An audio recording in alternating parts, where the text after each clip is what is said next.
함께 먹는 사람 중에 하나가 이 말을 듣고 이르되 무릇 하나님의 나라에서 떡을 먹는 자는 복되도다 하니 이르시되 어떤 사람이 큰 잔치를 베풀고 많은 사람을 청하였더니 잔치할 시각에 청하였던 자들 중에 종을 보내어 이르되 오소서 모든 것이 준비되었나이다 하매 다 일치하게 사양하여 한 사람은 이르되 나는 밭을 샀음에 아무래도 나가 보아야겠으니 청하건대 나를 양해하도록 하라 하고 또 한 사람은 이르되 나는 소 5 겨리를 샀음에 시험하러 가니 청컨대 나를 양해하도록 하라 하고 또 한 사람은 이르되 나는 장가 들었으니 그러므로 가지 못하겠노라 하는지라.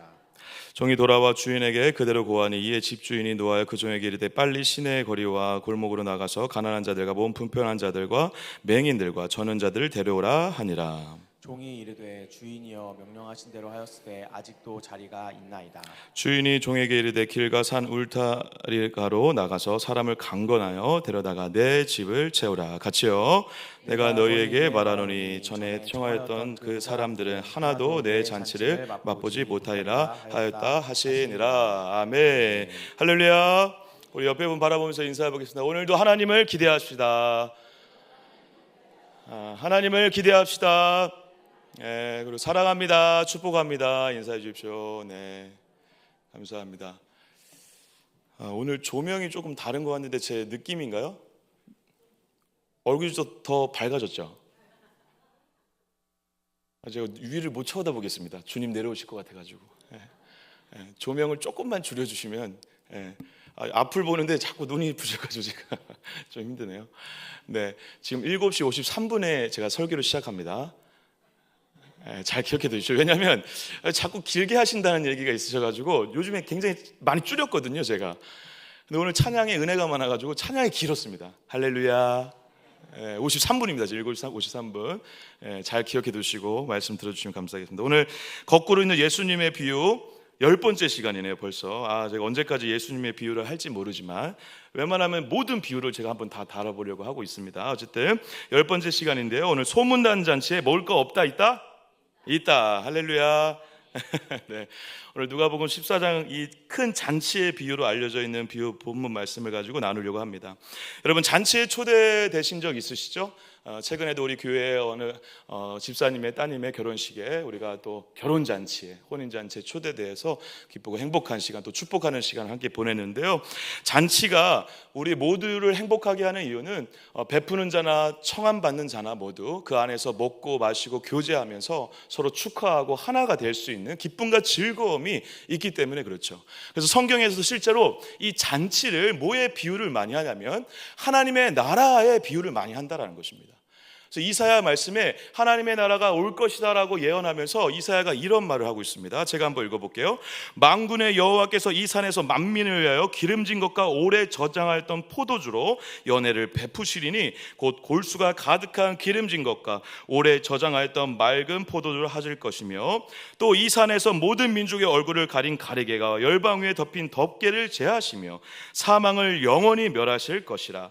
주 여호와께서 모든 얼굴에서 눈물을 씻기시며 자기 백성의 수치를 온 천하에서 제하시리라. 여호와께서 이같이 말씀하셨느니라. 아멘. 앞으로 올 하나님의 영원한 나라, 천국, 우리가 겪게 될 하나님의 구원의 영원한 나라에서 누리게 될 기쁨과 감격을 이사야를 통해서 하나님께서 예언의 말씀으로 주셨죠. 그곳에는 눈물도 없고 슬픔도 없고 기쁨과 즐거움이 가득한, 저는 그것보다 이게 참 마음의 은혜가 되는데요, 오래 저장하였던 포도주로 연회를 베푸리니. 저만 좋아하네요. 제가 끊었던 술을 천국에서 다시 먹을 수 있는 기회. 할렐루야. 죄송합니다. 포도주가 그런 의미로 포도주는 아니겠죠. 그렇지만 그곳에서 영원한 즐거움과 함께 주님과 함께 교제하고 나누며 먹고 마시는 그런 말할 수 없는 기쁨이 가득한 곳, 그곳을 지금 이사야 25장을 통해 예언의 말씀으로 주셨다는 것이죠. 그리고 간혹 혼인잔치에 우리가 천국을 또 비유적으로 얘기하기도 합니다. 그래서 요한계시록 19장에는 이런 예언의 말씀이 있죠. 천사가 내게 이르기를 기록하라. 어린 양의 혼인잔치에 청함을 받은 자들은 복이 있도다 하고 또 내게 말하되 이것은 하나님의 참되신 말씀이라 하기로. 아멘. 어린 양의 혼인잔치를 우리가 맞이하게 된다라는 것입니다. 사랑하는 여러분, 그래서 성경적으로나 잔치의 어떤 여러 가지 의미상으로 볼 때 우리에게 잔치는 굉장히 중요하고, 그리고 역사적으로, 문맥적으로, 사회적으로, 이 성경적으로 우리가 이 잔치를 통해 천국에 대한 소망을 갖게 하는 것이 너무도 중요한 이 성경의 메시지 중에 한 가지인 것이 사실입니다. 그래서 오늘 큰 잔치 비유를 통해 우리가 어떤 천국 비유에 대해서 어떤 이해를 하기 위한 도움을 받을 수도 있지만, 저는 오늘 이 비유가 굉장히 마태복음에 있는 혼인잔치 비유라든가 예수님의 따른 천국잔치 비유와 다르게 특정 대상을 향해 노골적인 비판의 메시지를 담고 있다는 것을 발견했습니다. 무슨 말이냐면, 이 잔치 비유를 통해 잔치에 초대되는 것, 그리고 잔치에 응하는 것, 그것도 너무 중요하지만, 그리고 이 잔치에서 나오다시피 어떠한 우리가 잔치에 초대됐을 때, 청함 받았을 때 그 청함을 거절하지 않고, 거절했던 사람들의 예가 나오고 있죠. 거절하지 않고 초대에 응해야 된다. 천국 잔치에 응해야 된다. 응해야 천국에 들어갈 수 있다. 그리고 그 청함받지 못한 자들에게 우리가 가서 그들을 청해야 된다. 그래서 여기에 뭐 불편한 자들, 가난한 자들, 저는 자들, 맹인들, 이 자들도 다 데리고 와야 된다. 우리도 세상으로 가서 이러한 자들에게 전도를 해야 되고, 이러한 자들을 그 하나님의 집 교회로 데리고 와서 전도를 해서 이곳을 채워야 된다라고 하는 어떤 전도적 메시지로 이해하기도 합니다. 그런데 여러분, 이러한 메시지와 이러한 내용들이 이 비유를 통해 있다면 이 비유 메시지만 주셔도 상관없겠죠. 이 비유를 통해 천국은 이러한 곳이다, 그리고 천국을 위해서 우리가 열심히 전도해야 된다, 내 집을 채우라라고 하는 하나님의 이 주인의 말씀처럼 하나님께서 우리에게 집을 채우라고 말씀하시는 거다라고 얘기한다면 앞뒤 맥락이 끊어진 상태로 그냥 천국에 대해서 얘기하셔도 된다라는 것입니다. 그런데 놀랍게 오늘 비유 말씀은 이렇게 시작하고 있습니다. 제가 15절 잠깐 한번 읽겠습니다. 함께 먹는 사람 중에 하나가 이 말을 듣고 이르되 무릇 하나님의 나라에서 떡을 먹는 자는 복되도다 하니, 이 얘기를 듣고 예수님이 비유를 시작하셨어요. 그래서 이 비유는 비유로 그냥 따로 떼서 우리가 전도를 열심히 해야 된다, 그리고 이 하나님의 나라의 천국잔치는 청함받은 자들이 있는데 청함받지 못한, 청함을 거부한 자들, 청함에 응한 자들, 그러한 어떤 구분을 짓기 위한 메시지라기보다는 이 15절 때문에 우리가 이 비유를 시작하게 된 배경을 이해해야 이 비유를 명확하게 이해할 수 있다는 것입니다. 그래서 저는 오늘 이 비유를 어떠한 전도의 메시지, 그리고 이 청함을 받지 않은 자들에게 청함을 응해라라고 하는 어떤 율법적인 메시지를 전하는 천국 비유로 이해하기보다는 앞뒤 맥락을 봤을 때 두 가지 측면에서 우리가 접근함으로 좀 더 명확하게 이 메시지가 드러날 수 있겠다라는 생각을 하였습니다. 그런데 여러분, 이 두 가지는요, 제가 사실 누누이 얘기했던 거긴 합니다. 그리고 저와 여러분들이 설교자뿐만 아니라 모든 여러분들이 만인 제사장으로 부름받은 하나님의 사람들이기 때문에 각자가 성경을 볼 때 이 두 가지를 기억하는 방식으로 접근을 하셔야 되는데, 첫 번째는 이것입니다. 한번 따라해 보겠습니다. 배경적 메시지. 쉽게 얘기하면 배경을 봐야 된다는 거죠. 배경을. 근데 오늘 우리가 봐야 돼, 제가 보고 싶은 배경 두 가지는 뭐냐면 잔치에 대한 배경인데, 잔치에 대한 두 가지 배경의 의미가 있습니다. 무슨 말이냐면 오늘 이 큰 잔치 비유를 이제 하시는데, 이 잔치를 이해하는 그때 당시에 바리새인뿐만 아니라 그때 당시에 수많은 종교주의자들이 가지고 있었던 잔치에 대한 인식이 있었다는 것입니다. 첫 번째 잔치에 대한 인식을 한번 따라해 볼까요? 상부상조 시스템. 자, 말을 제가 만들어서 이상한가요? 상부상조 시스템. 네. 자, 무슨 말이냐면 그때 당시에 잔치를 어떻게 받아들이고 어떻게 이해했냐면, 우리는 지금 막 결혼이 있으면 막 모여서 즐겁게 축하하고, 그렇죠, 먹고 마시고 하나가 돼. 근데 여러분, 그때 당시의 잔치는, 그때 당시에 문화적으로 잔치의 더 중요한 의미는 뭐가 있었냐면, 그 잔치를 통해 나를 높이거나 나 때문에 초대되어 온 사람들을 통해 함께 높아지는 어떤 관계적이고 권위와 명예가 담겨져 있는 잔치의 속성이 강했다라는 것입니다. 예를 들면 이런 것입니다. 잔치에 내가 잔치를 펼쳤는데 그 한 나라의 엄청 훌륭한 총리를 이 잔치에 초대했어요. 그럼 내가 총리와 아는 사이라는 게 드러날까 안 드러날까요? 드러나죠. 드러나면 내가 어떠한 자로 인정받을 수 있죠? 아, 굉장히 명예롭고 권력 있는 자구나. 이런 것을 암묵적으로 전해줄 수 있다는 것입니다. 그래서 그뿐 아니죠. 많은 사람들의 관계 가운데 사람들을 초대함으로 인해서 내가 초대한 자들이 올므로 인해서 나도 위로받을 뿐만 아니라 나도 그가 초대할 때 갈므로 인해서 서로가 상부상조하는, 서로에게 도움을 주는, 서로가 서로에게 어떠한 권위와 명예를 위해서 힘쏟아 줄 수 있는 하나의 장치로 뭘 이용했다? 잔치를 이용했다라는 것입니다. 그래서 어떤 사람이 오느냐에 따라서 혹은 관계적이고 비즈니스적인 관계에 따라서 잔치의 성격과 규모와 모습이 많이 달라질 수밖에 없었다라는 것이죠. 그래서 잔치를 초대할 때부터 이들이 굉장히 심혈을 기울인다라는 것입니다. 왜? 아무나 초대하면 된다, 안 된다? 안 된다라는 것이죠. 그래서 두 번째 잔치에 대한 두 번째 배경은 이걸 또 잘 기억해 두셔야 되는데요. 이중 초청 시스템이라는 것입니다. 이중 초청이라는 것은 뭐냐면 이런 겁니다. 내가 초대하고 싶은 리스트가 있어요. 위시 리스트가 있는데 위시 리스트에 있는 사람들에게 미리 연락을 다 취해 보는 것입니다.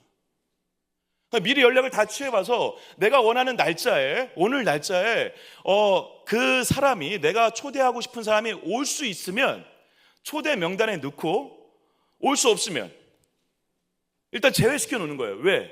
못 오니까. 못 오는 사람을 초대할 필요는 없잖아요. 그죠? 그래서 1차적으로 초청 명단을 처음에 만드는데 내가 원하는 위시 리스트에서 뽑아가지고 올 수 있는 사람만 초청 명단으로 정리를 해놓는 거예요. 이해가 되시나요?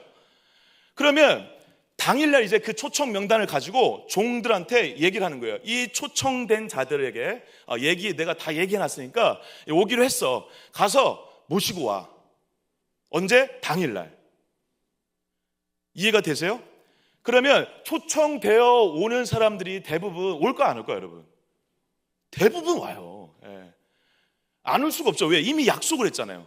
어느 날 갑자기 뜬금없이 우리 이날 잔치를 벌일 테니까 오십시오. 뜬금없이 했는데 그날 날짜가 안 돼서 못 오거나 그런 사람들 있을 수 있는데 처음부터 올 사람만 초대를 했다니까요. 그러면 거의 다 오겠죠. 이해가 되시나요? 그리고 아까 말씀드린 것처럼 심혈을 기울일 거예요. 이 잔치에 오는 사람과의 관계적인 측면, 서로 협업을 해야 되고, 서로 잔치에 오고 가면서 정도 싹트고, 그러면서 서로의 도움도 줄 수 있는 관계도 형성할 뿐 아니라 힘 있는 자들이 초대되어지고 올 경우에는 서로 이야기를 나누면서 또 관계도 형성할 뿐 아니라 나의 잔치도 더 빛나게 되는 그런 리스트를 짜서 초청을 한다라는 것이죠. 그러니까 세팅이 다 돼 있다라는 거예요.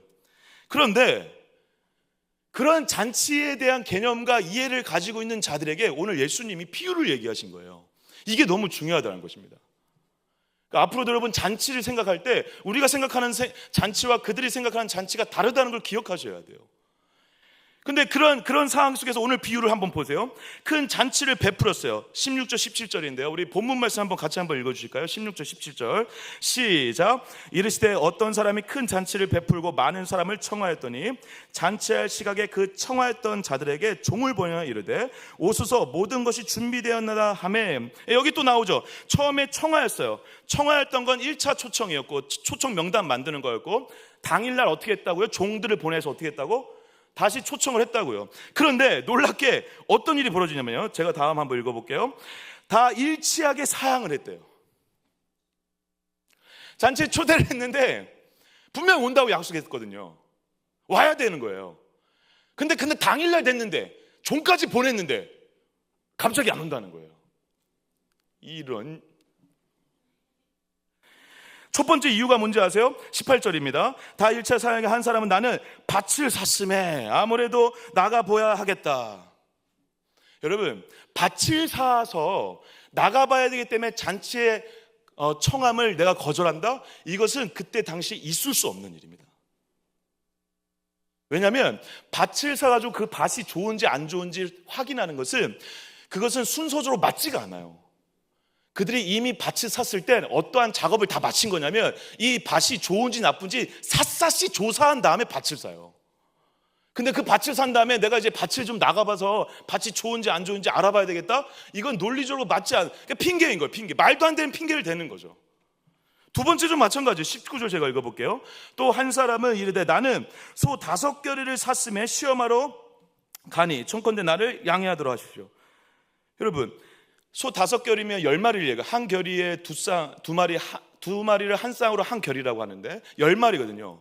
소 10마리면 그래도 많은 양이라 치더라도 여러분, 소 10마리가 건강한지 안 건강한지 보기 위해서 잔치에 안 간다? 이것도 말이 안 되는 것입니다. 그리고 소도 마찬가지로 건강 상태가 좋은지 안 좋은지 언제 확인한다? 이거를 사고 나서 확인하는 주인이 어디 있어요? 확인하고 사는 거죠. 이해가 되세요? 그리고 마지막으로 20절 보겠습니다. 또 한 사람은 이르되 나는 장가를 들었으니 그러므로 가지 못하겠노라 하는지라.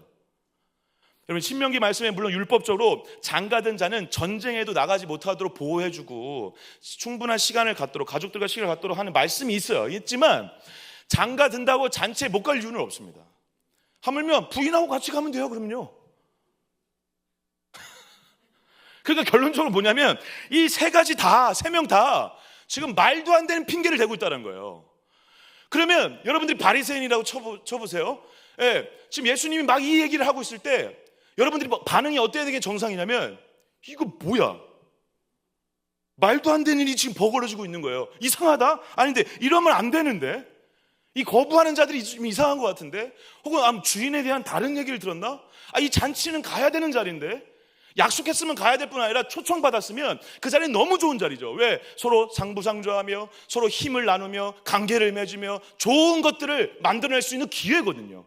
내 명예를, 내 권력을 확장시킬 수 있는 기회거든요. 가야 되거든요. 가야 되는데 핑계를 대고 안 가고 있어요. 이상한 거예요. 이상한 거. 이상하다고 생각하는 그들에게, 그리고 주인에 대한 그것도 이상하다고 생각할 수 있죠. 주인은 왜 저렇게 거부를 당하고 있을까? 저렇게 지금 거절을 당했기 때문에 주인은 분명히 명예가 실추될 것이다. 여러분, 잔치에 약속한 자들이 안 오면요, 누가 창피한 거죠? 주인이 창피한 거예요. 주인에 대한 권위와 명예가 실추되는 것이죠. 주인은 이제 진짜 큰일 났다. 주인이 열받아가지고 저놈들 쫓아가가지고 저놈들한테 혼내는 거 아닌가? 하물며 그렇게는 아니더라도 나중에 저들이 잔치에 초대했을 때 주인도 아마 안 갈 거야. 막 그렇게 하면서 주인에 대해서 혹은 그 거부한 자들에 대해서 이상하게 자신들의 논리로는 생각이 이해가 안 되는 거예요. 이상하게 생각하면서 이제 그 다음 이야기를 기다리고 그때, 그래서 누구나 그 주인이 절망하거나 분노해서 그들에게 쫓아가거나 실망하거나 그렇게 생각하고 있는 그때 주인이 어떤 행동을 펼치죠? 초대에 응하지 않은 사람 자리를 다 놔두고 어디로 가죠, 여러분? 자, 한번 읽어보겠습니다. 21절입니다. 21절 같이 한번 읽어주십시오. 시작. 종이 돌아와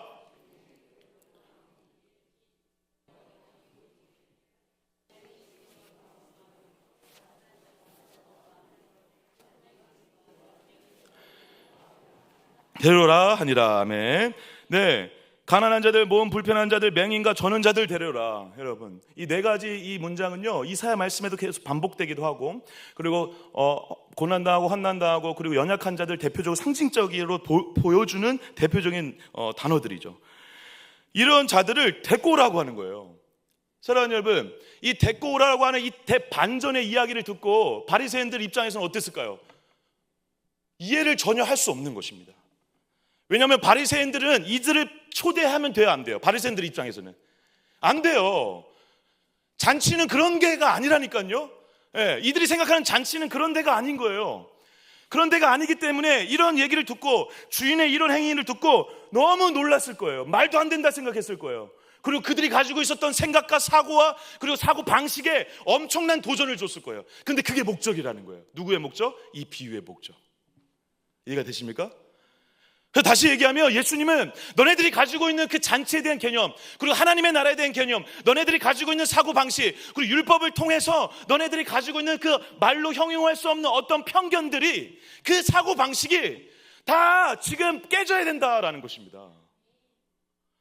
그 사고방식을 흔드는 이야기를 하고 계시는 거예요. 그들이 가지고 있었던 선입견들을 다 내려놓게 만드는 주장을 하고 계시는 거예요.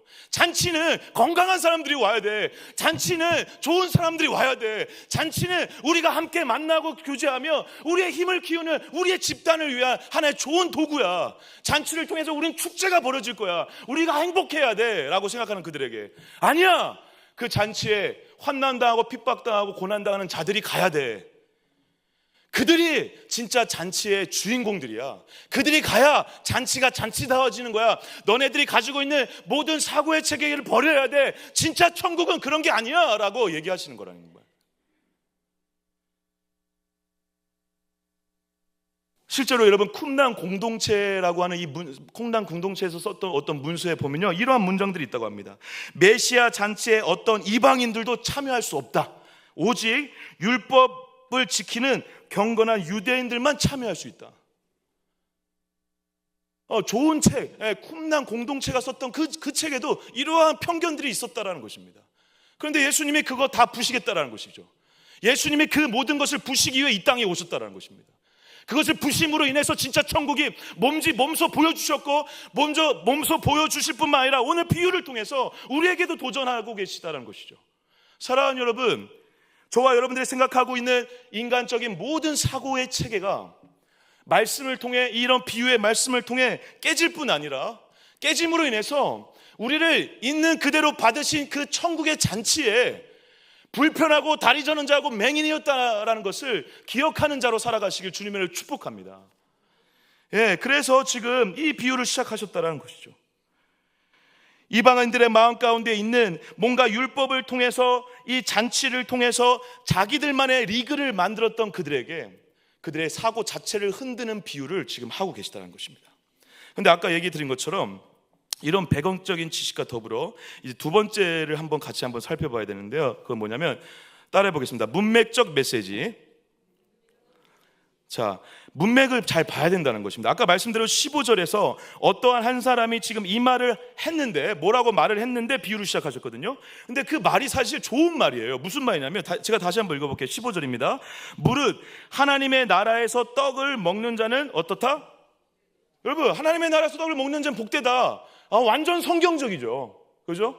하나님의 나라에서 떡을 먹고, 하나님의 나라 자체가 먹고 마시는 가운데 기쁨과 즐거움이 넘치는 것인데, 떡을 먹으면 어때요? 괜찮죠. 복된 것이죠. 하나님의 나라에 있으면 좋은 것이죠. 그런데 여러분, 이 말을 누가 했냐가 중요하다는 것입니다. 누가 했죠? 거기에 함께 먹는 사람 중에 하나가 이 말을 했대요. 그러면 15절 위로 올라가야 될까 안 가야 될까요? 올라가야 돼. 무슨 말이냐면, 지금 예수님께서 무려 7절부터 14절까지 어떠한 말을 하셨어요. 여러분들이 잘 알고 있는 잔치에 초대됐을 때는 높은 자리에 앉지 말라. 그리고 청하는 자들은 그런 자들을 청하지 말고 맹인들과 다리 젖는 자들, 그런 자들을 청하라 라고 얘기하는데, 그 말씀이 있고 나서 어떤 사람이 이 얘기를 했어요. 하나님의 나라에 먹는 자는 복되도다. 그런데 만약에 예수님께서 이 얘기를 듣고 되게 마음에 들었다면 그 다음에 또 이야기를 할 필요가 있을까 없을까요? 없어요. 이해가 되세요? 그래서 지금 예수님이 지금 비유를 또 얘기하셨다라는 것은, 가운데 함께 먹는 자 중에 한 사람이 하나님의 나라에서 먹는 자는 복되도라라고 얘기했던 게, 우리가 겉으로 볼 땐 너무 좋은 이야기이지만 그들의 내면과 그들의 생각과 그들의 마음이 어떠한지를 보셨다는 것입니다. 문제가 있다는 걸 보신 거예요. 그래서 비유를 말씀하신 거죠. 그리고 그 확장적으로 더 얘기를 해보자면, 비유와 앞에서 있었던 얘기하고는 내용적으로 일치하는 게 있을까요, 없을까요, 여러분? 할렐루야. 네. 너무 이렇게 지금 말씀을 들어서 이해가 안 되실 수 있는데 이해되실 거라 믿습니다, 저는. A를 얘기했어요. 근데 가운데 어떤 사람이 뭔 말을 했는데 또 A를 얘기했어요. 그러면 앞뒤로 A는 다 같은 얘기겠죠. 이해가 되세요? 같은 의미가 있겠죠. 그러니까 잔치를 이해하기 위해서는, 큰 잔치 비유를 이해하기 위해서는 앞에 예수님이 무슨 말을 했는지를 좀 보셔야 된다는 것입니다. 그런데 마침 큰 잔치 비유를 하신 이유가 있어요. 왜? 예수님이 오늘 잔치에 초대됐거든요. 그래서 1절 보겠습니다. 1절 잠깐 보겠습니다. 1절 같이 한번 읽어주십시오. 우리 성경책을 보고 좀 읽어주셔도 좋습니다. 시작. 안식일에 예수께서 한 바리새인 지도자의 집에 떡 잡수시러 들어가시니 그들이 엿보고 있더라. 여러분, 예수님을 초대했어요. 바리새인들이 초대를 좋은 마음으로 했을까요? 이제 설명 다 드렸으니까 아시겠죠. 아니나 다를까 마지막에 어떠한 내용이 쓰여있죠? 예수님을 어떻게 하려고? 엿보려고 원어적으로 따르게 해석하면 뭐냐면요, 시험에 들게 하려고 예수님을 초대한 거예요. 어디에? 잔치에. 근데 그때 그 잔치가 언제 벌어졌냐면 안식일에 벌어졌대요. 안식일에 벌어진 잔치에 초대해서 무엇을 시험 들게 하려고 그랬냐면 2절에 나와 있어요. 2절 읽어볼게요. 주의 앞에 수종병 든 사람이 있는지라. 갑자기 뜬금없이 수종병이 나와요. 수종병은 어떤 병인지 아세요? 배가 이렇게 불룩하게 붓는다든가 몸이 붓는 막 그런 병을 얘기하거든요. 그래서 평생 그 병이 낫지 않고 죽는 자들이 있었다라는 것입니다.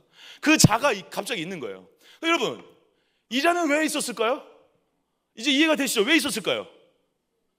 이 사람을 진짜 잔치에 초대하려고, 그래서 같이 밥 먹으려고 초대했을까요? 아니죠. 예수님이 시험에 들게 하는 그 도구로 초대한 거죠. 다시 얘기하면 예수님도 이 수병 든 사람도 이 사람들이 원하는 잔치에 초대된 게 아니에요, 사실은. 근데 초대를 한 이유가 있는 거죠. 다시 얘기하면 그들을 잔치의 목적에 이용해 먹기 위해, 혹은 자신들을 위한 이용해 먹기 위해 그 예수님과 수종든 자를 초대함으로 어떤 걸 시험하려고 했을까요? 예수님이 안식일에 환자를 고치면 그 고침으로 인해서 율법에 병을 고치면 안 된다라고 하는 율법을 어김으로 인해 예수님이 그렇게 율법까지 잘 지키는 선지자가 아니라는 것을 보여주기 위한 방법이었죠. 굉장히 노골적이고 전략적인 악한 의도가 가지고 있는 초청이었죠. 그걸 예수님이 간파를 하시고 갑자기 3절에 이렇게 얘기하십니다. 제가 한번 읽어볼게요. 예수께서 대답하여 율법교사들과 바리새인들과 이르시되 안식일에 병 고쳐주는 것이 합당하냐 아니하냐. 여러분, 거기에 누가 얘기를 했는지는 모르겠어요. 얘기를 했을 수도 있어요. 근데 갑자기 3절에 뭐라고 얘기하시죠? 예수께서 대답하셨다. 아니, 뭘 질문해야 대답하는 거 아닙니까, 여러분? 그러니까 그들의 어떤 의도와 그런 마음들을 다 아셨다라고도 우리가 이해할 수 있고, 어쨌든 그들이 예수님에게 요청한 게 그게 맞다라는 거죠. 뭐가 맞다? 이 사람 어떻게 할 거냐? 너 어떻게 할 거냐? 그러니까 예수님이 뭐라고 하죠? 그래, 고쳐주는 게 맞냐 안 고쳐주는 게 맞냐 하면서 고쳐서 보내버려요. 여러분, 완전 지금 사고체계가 다른 거예요. 사랑하는 여러분, 저와 여러분들의 믿음 생활에 있어서 굉장히 중요한 것들을 지금 예수님이 보여주고 계시는데요, 바리새인들이 가지고 있는 초점과 예수님의 초점이 완전 달랐어요.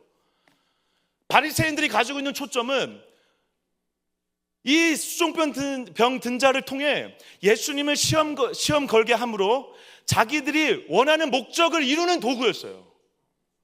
그런데 예수님의 초점은 수종병 든 자도 하나님의 형상이었고 하나님의 자녀였고 치유가 필요한 자였다라는 것입니다. 여러분, 초점이 다르면 완전히 다른 인생을 사는 것입니다. 저와 여러분들이 의외로 근데 초점이 자꾸 세상 초점이 있다라는 거예요. 자꾸 시험 들게 하고 뭔가 평가하려고 판단하려고 초점이 있는, 여러분, 그 초점으로는 어떠한 자유함도 누릴 수 없습니다. 예수님이 가지신 초점은 유일한 거였어요. 뭐죠? 이 사람을 고치는 것이 가장 중요한 거예요. 안식일을 어기더라도 중요한 건 사람을 살리는 게 더 중요하다는 것입니다. 전곡을 찌르는 핵심이었죠. 너네들이 해야 할 일을 내가 대신하겠다. 오히려 너네들이 해야 되는 거 아니냐? 율법에도 하나님의 사랑, 이웃사랑이라고 하고 있는데 너네들이 해야 할 일을 내가 하고 있다라고 마치 항변하듯이 말씀하고 계시다는 것이죠. 세상의 초점과 예수님의 초점 사이에서 우리가 반전을 일으키는 놀라운 역사를 저와 여러분들이 삶을 통해서 경험하기 위해선 말씀 앞에 쓰셔야 합니다. 예수님이 그 도전을 우리에게 주시는 거죠. 그래서 여러분, 세상이 감당하지 못하는 믿음, 그런 얘기 많이 들어보셨죠? 세상이 감당하지 못한다는 것은 뭔가 능력이 있고 힘이 있는 걸 얘기하는 게 아니죠. 뭐죠? 세상과 다른 초점으로 사는 거죠. 세상에서 세상이 감당을 당하는 사람은 그럼 누굴까요? 세상에서 약 올리고 세상의 판단으로 나를 정죄할 때 힘들어하고 약 올리면 삐지고 분노하고 짜증내고, 그게 세상이 감당 당하는 자죠. 근데 세상이 감당하지 못하는 자는 뭐죠? 하나님의 나라와 예수가 초점인 자죠. 그러면 세상이 나한테 뭐라고 해도 아무 상관이 없죠. 바리새인들은 세상의 초점의 대변자였고, 예수님은 완전히 하나님의 나라와 복음과 예수 그리스도를 통해 올 메시아의 왕국에 대한 완전한 초점으로 회복을 위해, 영혼에 대한 사랑을 위해 하셨다라는 것입니다. 근데 그들은 그렇게 못했다라는 것이죠. 사고 체계 자체를, 초점 자체를 바꿔야 된다라는 것을 우리에게 도전하고 있다라는 것입니다. 세상의 방법 자체가 안 먹히는 예수 그리스도 하나님의 나라 복음이 기준이 되고 초점이 되는 사람으로 살아가시길 주님의 이름으로 간절히 축복합니다. 세상이 놀려도 괜찮고 속상하지만 그냥 괜찮은 거죠. 그냥 아무렇지 않게 넘어갈 수 있는 자가 되는 거예요. 근데 이제 더 큰 문제는 7절부터 14절에 두 가지 부류에게 이러한 얘기를 하고 있다는 것입니다. 7절부터 11절은 간단히 얘기해서 이것입니다. 청함 받은 자에게 높은 자리에 앉지 말라는 것입니다. 이것을 통해 예수님이 비판하고 싶은 건 딱 한 가지입니다. 뭐라고 요약할 수 있냐면 우월주의를 지금 비판하시는 것입니다. 무슨 말이죠? 지금 높은 자리에 이미 앉았던 자가 있었어요. 예수님이 딱 가시니까 높은 자리에 딱 앉아 있으니까 그 앉은 자를 보고 아무도 아무 얘기를 안 했어요. 아무 얘기를 안 했다는 것은, 여러분, 그 자가 어떠한 자라는 것을 모두에게 인정받았다는 것이죠. 높은 자리에 앉아도 괜찮은 자라는 걸 인정받았다는 것이죠. 근데 그 자에게 예수님이 가셔서 뭐라 그러냐면, 높은 자리에 앉으면 어떻게 된다? 나중에 주인이 와서 너 낮은 자리로 가게 할 수도 있다. 더 높은 사람이 오면. 총리가 와서 높은 자리에 앉아 있다가 대통령이 오면 너 어떻게 할 거냐. 그런 거예요 지금. 그러니까 차라리 이런 얘기를 하죠. 이거 중요합니다. 잘 기억해 주시고 10절에 차라리에 동그라미 쳐놓고 잘 보세요. 제가 읽어보겠습니다. 청함을 받았을 때 차라리 가서 끝자리에 앉으라. 여러분, 차라리라는 말은 언제 쓰시죠? 두 개 다 좀 마음에 안 들어. 두 개 다 최선은 아니야. 그런데 차라리 이걸 하자. 그럼 여러분, 이 뉘앙스에 예수님의 어떤 숨겨진 마음이 느껴지세요? 이거 높은 자리에 앉지 마. 차라리 낮은 자리에 앉아. 높은 자리에 앉는 거, 낮은 자리에 앉는 거 다 최선이다 아니다? 아니다라는 거 아니다. 근데 차라리 앉을 거면 어디 앉아라? 낮은 자리에 앉아라. 낮은 자리에 앉으면 어떻게 된다 나중에? 더 낮은 사람이 오면 그래도 한 칸 올라갈 거 아니냐. 높아질 거 아니냐. 그래서 이 얘기를 듣고 많은 사람, 우리가 어떻게 이해하죠? 그래, 낮은 자리로 가야 돼. 낮은 자가 돼야 돼. 겸손한 자가 돼야지. 할렐루야. 아멘을 하시면 안 돼요. 그래서 그런 의도가 아니죠. 여러분, 예수님의 진짜 의도는 낮은 자리에 가라, 겸손한 자가 되라, 혹은 높은 자리에 앉지 말라, 이게 아니라, 저와 여러분 다 아시지만 진짜 얘기하고 싶은 건 뭐죠? 이렇게 설명을 들으면 더 쉽게 이해가 되실 것 같아요. 뭔 말이냐면, 우리가 높아질 걸 기대하면서 그러면 낮은 자리에 있어요? 그건 괜찮은 거예요? 아니죠. 겸손한 자가 되라고 하시는 거는, 겸손한 자가 높은 자리에 또 올라갈 거니까 겸손한 자가 되라는 거는 더 비열하고 더 교활한 거죠.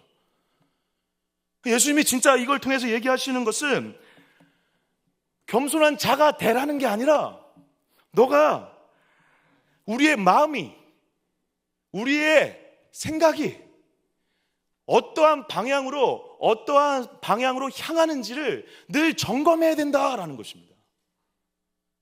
낮은 자리를 지향해야 된다는 것입니다. 높은 자리를 향해 자꾸 의식을 하고 생각하지 말라는 것입니다. 근데 낮은 자리로 지향하고 낮은 자리를 생각하려면 어떻게 해야 생각할 수 있을까요? 하나님 앞에 서야 돼요. 복음 앞에 서야 돼요. 그래야 크신 하나님 앞에 내가 서잖아요. 그럼 내가 어떠한 자라는 게 발견이 되죠? 낮고 낮은 자라는 게 발견이 돼요. 그러면 우리의 마음이 낮은 자로 갈 수밖에 없죠. 나는 원래 높은 자리에 있을 만한 사람이 아니구나라는 걸 깨달을 때 낮은 자로 가려고 하죠. 이 길을 가야 된다는 거예요.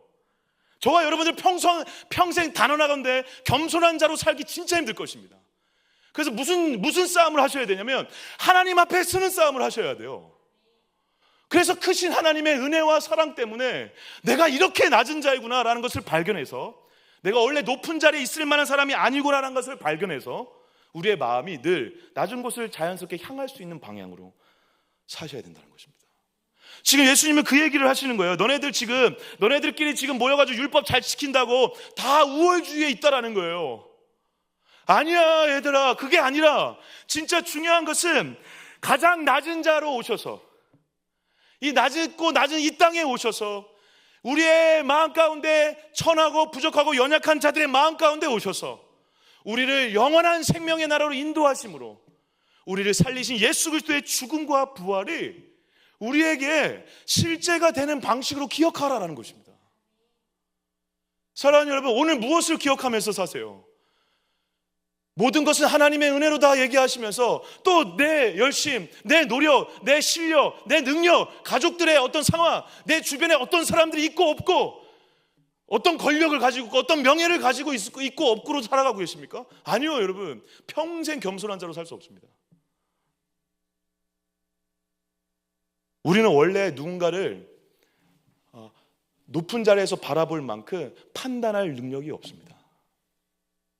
교만한 거에 따른 말은 판단하는 자리에 있다는 것이거든요. 누군가를 판단할 능력 자체도, 생각할 자체도 없습니다. 그 모든 것은 누구에게만 있죠? 하나님에게만 있죠. 그 하나님에게 이러한 자라는 것을 기억하시면 오늘 우월주의에서 빠져나올 수 있습니다. 한번 따라해 보겠습니다. 나는 판단받는 자이다. 할렐루야. 네. 이 사실을 절대 기억하셔야 합니다. 나는 판단하는 자리, 높은 자리로 지향할 만한 자가 아니라 판단받는 자이다. 아니, 영원히 판단받는 자리였죠. 아니, 그보다 더 심하게 심판받는 자리에 있었던 존재였죠. 그런데 그 심판받는 자리에 예수님이 가심으로 내가 살았죠. 할렐루야. 복음이죠, 복음. 이 복음 때문에 내가 판단받는 자리에 있어야 됨에도 불구하고 살았던 자라는 걸 알할 때 교만한 자리로 올라가지 않으려고 할 수 있다는 것입니다.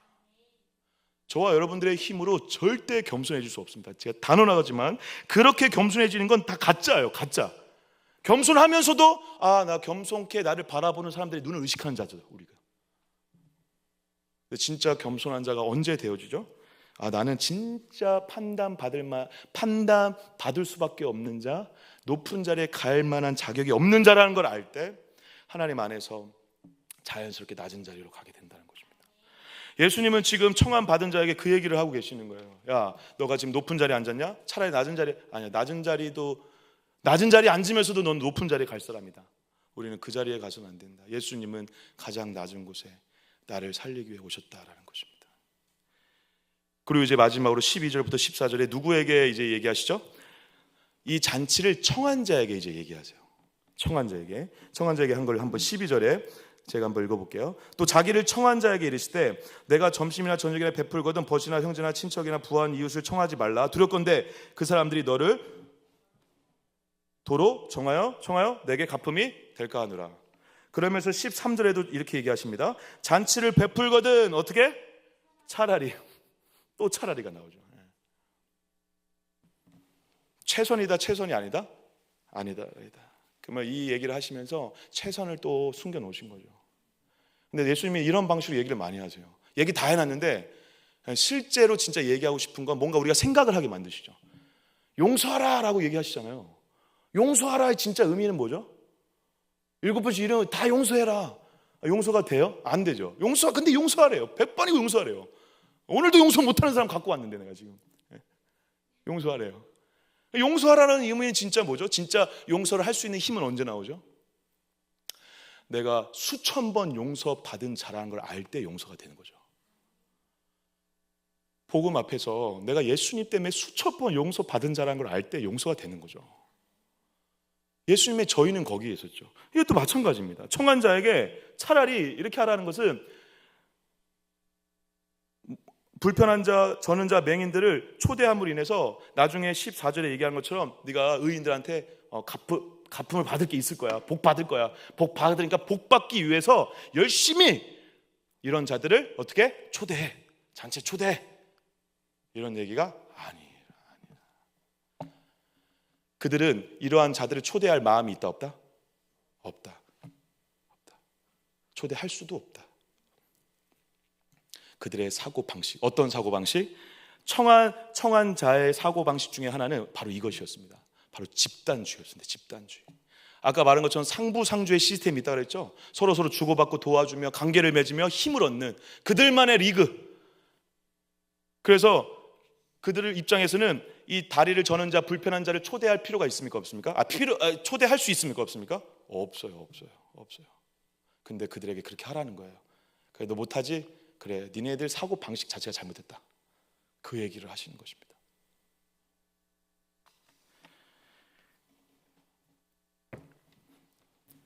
그래서 그들을 예수님과 수종병 든 자를 초대할 때부터 그들은 예수님과 수종병자를 이용하려고 했던 것처럼 순수한 초대가 아니었죠. 근데 진짜 잔치에 초대하는 건 뭐죠? 이용될 수 없는 자를 초대해야 된다는 것입니다. 예수님은 아무 도움 안 되는 자를 초대해야 된다는 것입니다. 그때 저와 여러분들이 집단주의에서 벗어날 수 있다는 것입니다. 저와 여러분들이 은근히 교회에서뿐만 아니라 공동체에서 우리들만의 리그를 자꾸 만들어요. 벽을 세우신다고요. 선을 세우신다고요. 그래서 우리끼리 그래서 여러분 그 결혼도 그래서 가끔 그런 도구가 되는데, 저는 이제 요즘에 그걸 안 보고 이제 축의를 하려고 하는데, 제 결혼식 때 누가 축의금을 얼마나 했는지 리스트가 있었거든요. 제가 그거 다 갖고 계시죠. 근데 그다음에 어떻게 하시죠? 그 집안이 결혼할 때 어떻게 하시죠? 비슷한 금액으로 내죠. 그러면 그렇게 주고받으면 처음에는 은혜죠. 은혜 감사하죠. 근데 그런 식으로 주고받아서 우리끼리 그렇게 하고 있다면 그게 은혜가 흘러가는 것입니까, 여러분? 그게 또 하나의 율법이 되죠. 또 그래서 은혜는 가둬두면 안 되거든요. 흘러가야 된다는 거죠. 근데 너네들이 지금 그 은혜를 가둬놓고 산다는 것입니다. 그러면 안 되고, 아무것도 없는 자들, 갖지 못한 자들을 어떻게 해라? 초대해라. 그게 진짜 초대다. 그게 천국의 초대다 라는 것을 말해주는 거예요. 반대로 얘기하면 그 초대를 통해 내가 이용당하는 초대가 더 아름다운 잔치에 대한 초대인 것이죠. 저와 여러분들의 목장 모임이라든가 수많은 모임 가운데 이러한 초대가 있으세요? 손해보려고, 내가 더 베풀려고, 내가 다 희생하려고 하는 초대, 그게 진짜 초대죠. 그리고 이러한 초대를 사실 실제로 완전하게 하신 분이 누구시죠? 예수님이시죠. 예수님은 우리에게 철저히 이용당하시려고 초대를 하셨죠. 우리에게 뭐 받을 게 뭐가 있어요? 아무것도 없잖아요. 근데 우리에게 모든 것을 주시려고 우리를 초청하시고, 우리에게 모든 것을 주시려고 예배로 우리를 부르시고, 우리를 모든 것을 주시려고 자녀로 삼아주셨죠. 할렐루야. 예수님만이 진짜 초대를 하시는 분이시죠. 그게 천국인 것을 알면 말할 수 없는 평강과 기쁨이 밀려요. 단순해지는 것이죠. 예수님이 나를 위해서 한 이 초대가, 이 천국 잔치가 진짜 유일한 초대구나. 그것을 알면 알수록 이 예수님을 생각하면 생각할수록 많은 것이 단순해지고 기뻐져요. 행복해지죠. 그리고 많은 것들이 정리가 되기 시작하죠. 그때 그 사람이 경험하는 게 바로 천국일 수 있다는 것입니다. 그리고 그 예수님은 우리를 초대하심으로 인해서, 자신을 이용당하심으로 인해서, 어떻게 보면 예수님은 우리를 얻으시는 방식으로 우리에게 또 하나님의 나라를 경험하게 하시는, 말할 수 없는 자유를 우리에게 허락하신다라는 것입니다. 선에 갇힌 인간 선박의 예수라는 스카솔즈 목사님이 쓰신 책이 하나 있습니다. 이 책에 이렇게 써 있습니다. 꼭 필요할 때는 비판하라. 인간의 번영과 구속이 선한 비판에 달려있다. 그러나 될 수 있는 한 인정하라. 모든 사람은 하나님을 닮았기 때문에 위대하다는 사실을 항상 기억하라. 미완성 작품이지만 완성된 날을 고대하는 모든 사람은 약하면서도 위대하다. 사랑하는 여러분, 각 사람이 너무 중요하다는 믿음이 온전한 평안을 줍니다. 여러분 잘 기억해 두십시오. 여러분들이 정말 행복하게 하고, 여러분들을 진짜 즐겁게 하고, 여러분들을 진짜 자유하게 하는, 복음을 통해 우리에게 주는 가장 중요한 메시지 하나, 각 사람이 너무 중요하다는 그 생각이, 믿음이 우리에게 말할 수 없는 평안을 줍니다. 그래서 이용당해도 괜찮은 거예요. 나한테 뭐라고 해도 괜찮은 거예요. 왜? 그를 내가 하찮게 여기는 그도 소중하다고 여겨야 될 이유가 뭐죠? 바로 그를 위해서도 예수님이 죽으셨기 때문에 나를 이용당하게 해서라도 그를 살리는 게 하나님의 마음인 거죠. 각 사람이 너무 중요하다라고 하는 이 스카솔즈 목사님의 이 주장이 왜 의미가 있냐면 이 책의 전체 주제이기도 한데요, 우리가 알게 모르게 우리 사이에 보이지 않는 선과 어떤 담과 벽이 있다라는 것입니다. 율법주의를 통해 율법 학자들, 유명했던 바리새인들이 다 자기 나름대로의 선과 벽과 담벼락을 쳐놓고 우리끼리만 잘 살고 집단주의와 우월주의에 휩싸여서 잔치를 벌이고 있는 그들에게 예수님이 오늘 큰 잔치 비유를 통해서 핵번치를 날리시는 거예요. 그거 다 깨부셔야 된다. 근데 어떻게 깨부실 수 있다?